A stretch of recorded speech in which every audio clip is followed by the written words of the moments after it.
Renee Loux Underkoffler, 24 years old, turning 25 on September 4th. And my occupation is I'm involved very much in vibrancy and living, specifically live foods and rejuvenation, cleansing, of course with the lifestyles that surround the diet. I always believe the diet is far more than what goes into our mouths. It's what we think, our company, conversations, what we choose to have around us. Yes. So the Raw Experience restaurant was in Paia, which is a very sweet little North Shore town on Hawaii, on Maui. And it's a pretty simple town, very nice, great health food store. And the restaurant was a cafe restaurant. It sat a bit less than 30, probably, maybe 20 something. And we did everything from juices and smoothies and, of course, fresh wheatgrass, salads. I did incredible desserts, which is one of my passions there. We did entrees, and we really did the whole gamut of foods there.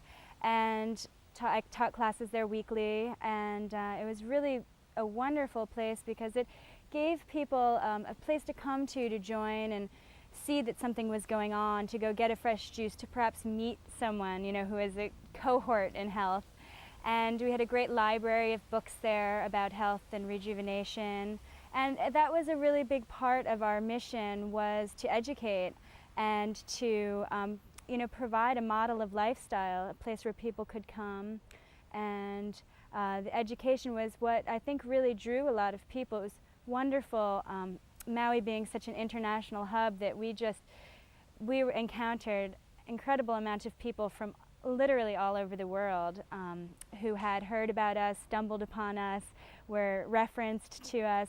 And so it was really a wonderful way for all of us to continue to network and work together.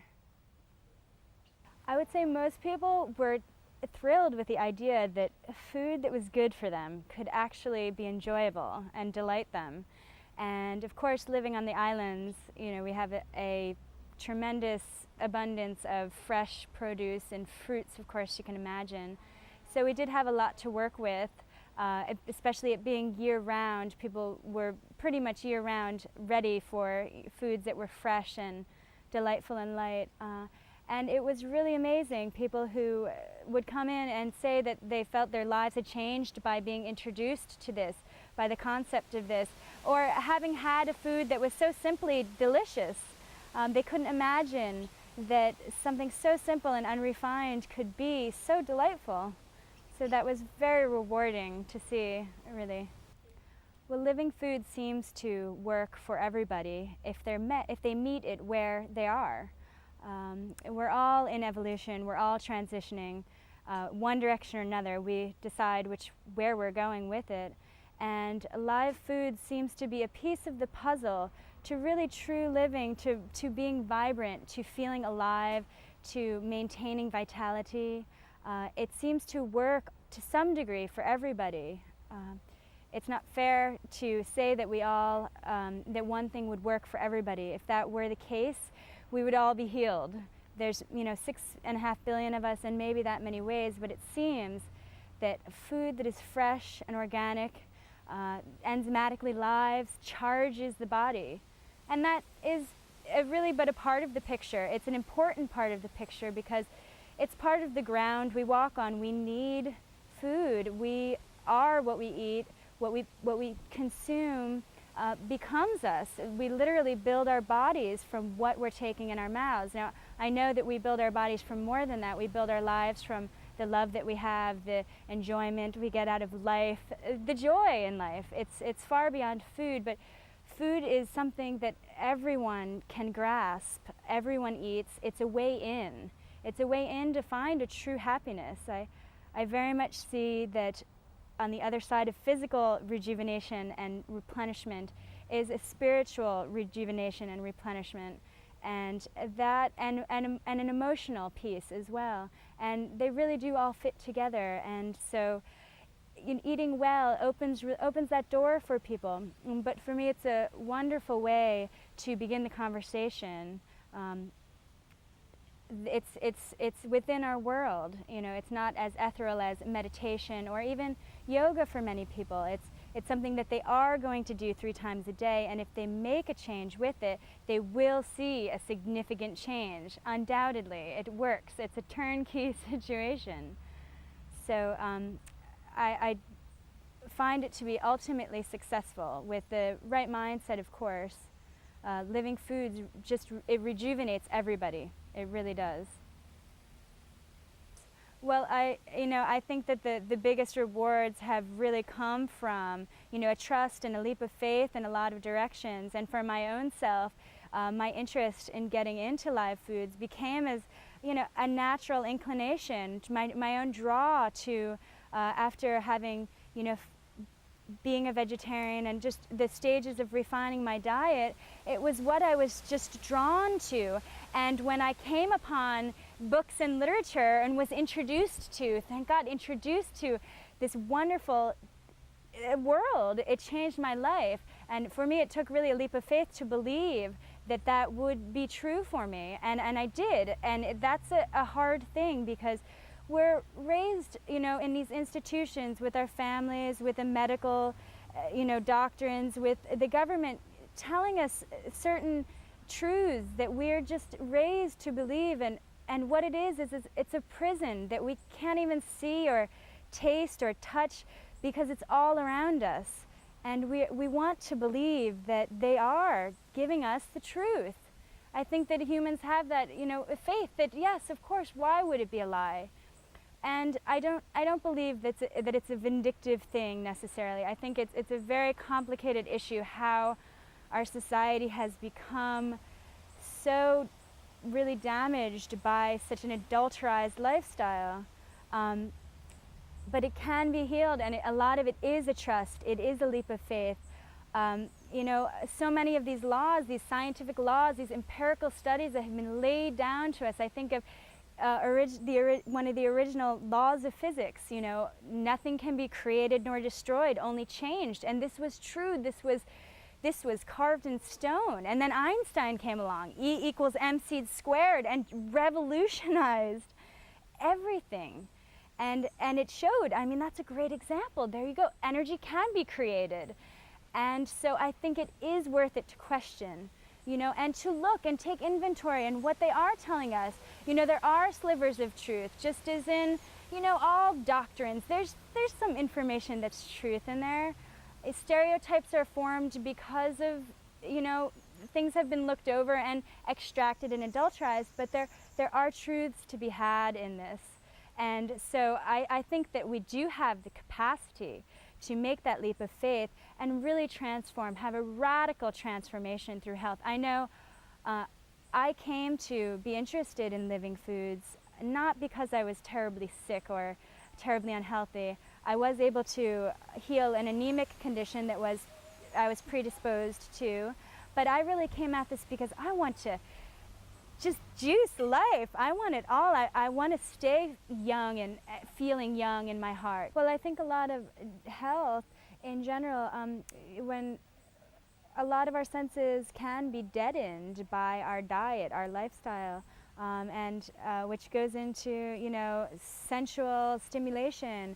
When you are eating live foods, when you're celebrating life, exercising, meditating, feeling good throughout your entire body.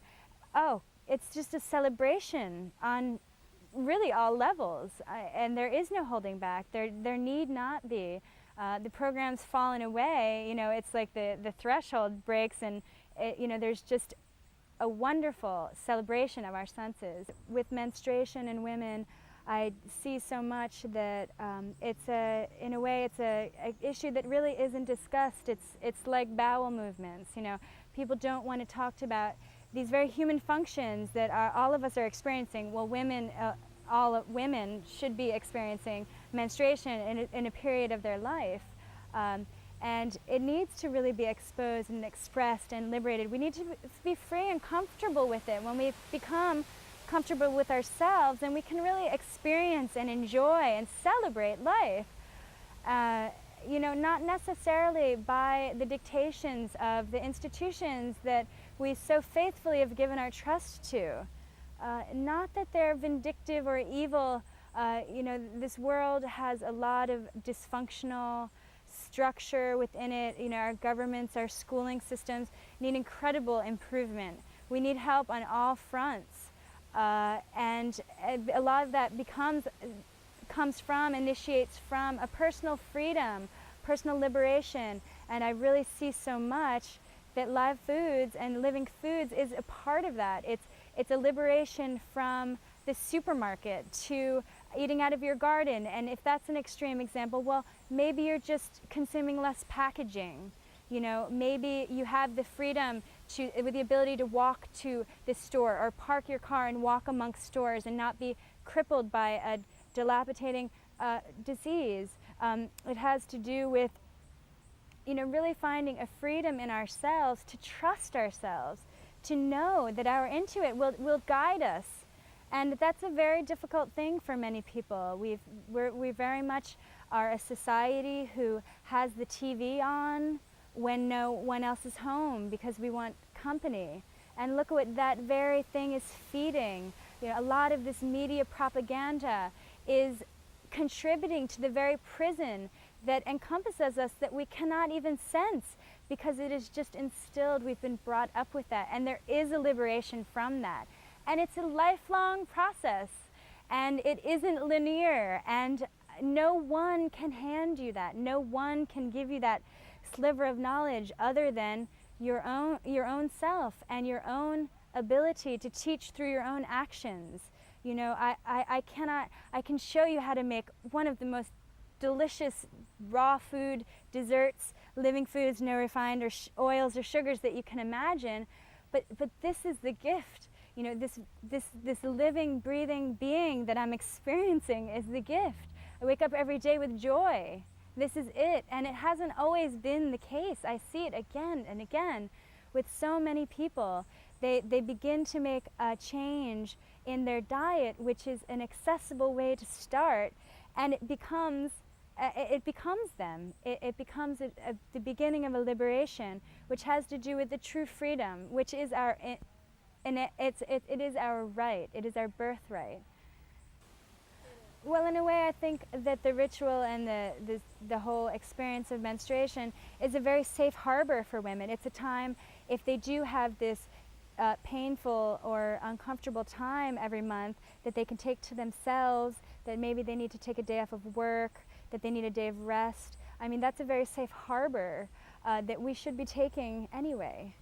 It doesn't have to be, we don't need to give ourselves attention from a negative fashion. We can take a day to celebrate because we deserve it or because we know that it is what's going to enable us to function in the world, to give back to the world much more.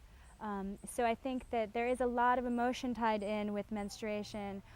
It's something that has bonded us to all other females that we saw maybe our mothers mysteriously go through when we were children, and a way that we may have bonded with her, our righthood to real womanhood, and eventually our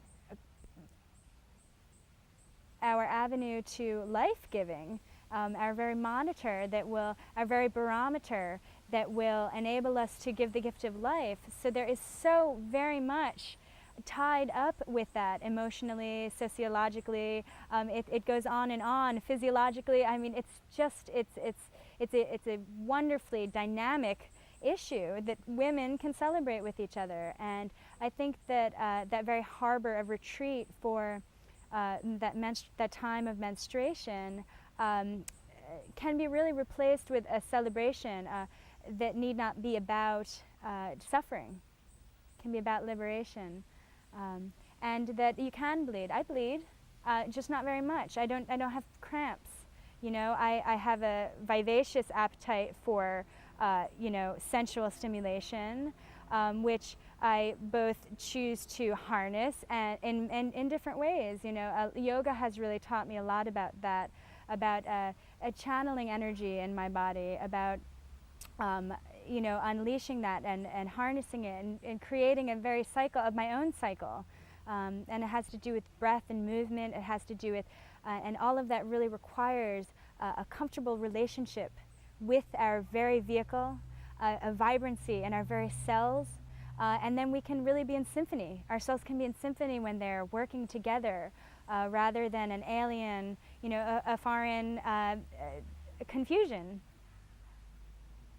Well, I really want to give a thanks to a specific person. I really want to thank Annie Jubb for being an incredible inspiration in my life, and a reason to know that it really is an unending adventure to health. And I think that she has touched so many people and really deserves to be celebrated by all of us. And I wish her the best success in all dimensions. So I've co-written a book with Jeremy Safran, who we started the Raw Experience restaurant in Maui together, and it's entirely live foods. There's a wonderful section to explain and introduce a lot of foods, seaweeds, and all the many different kinds of fruits and herbs, to sort of demystify that and open up the awareness of how many varieties there are, and an incredible selection of live foods recipes. The chocolate mousse pie has been probably one of the biggest crowd pleasers, both at the Raw Experience restaurant, privately, publicly, on all levels. It's a wonderful, creamy mousse pie that has converted many a chocoholic away from a lot of refined sugar and many other substances, and is really just so delicious and pleasing and succulent to the senses that I'm certain that you will enjoy it as much as I personally do. So there really is a nice selection, again, of recipes that are very easy, that take 30 seconds in the blender, ones that might take dehydration and sprouting, might take some time, and really a wonderful selection for most anyone to begin to grasp.